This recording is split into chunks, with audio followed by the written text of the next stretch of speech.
Guys, welcome to our channel.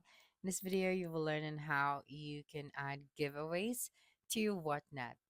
Okay, so of course, you have to open any of your web browser and then sign up for an account, and then you have to complete the seller setup. So tap on this one at the top right here so that you can sign up for a seller account.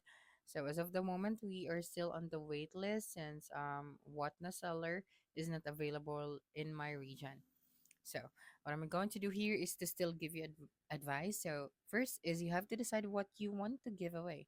So, make sure that the item is eligible for giveaway rules to on Whatnot, and then you have to start a live auction. So, open the Whatnot app, and then you just have to, go live and then set up your auction details like title, category, starting bids, and etc.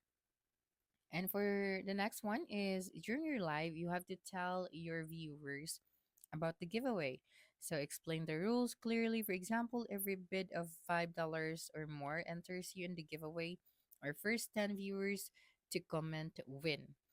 And next is you have to collect the entries. So depending on your rules, you can track entries manually or use the Whatnot live chat to see who qualifies. And then you have to pick a winner.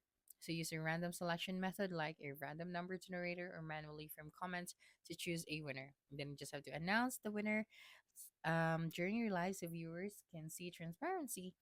And yeah, you have to send a price, contact the winner via WhatsApp messaging to get shipping details, and then ship the item and confirm it with the winner. So that's it for this video. If you think this video helps solve your concern, please subscribe, like this video, and leave your comment below. Bye.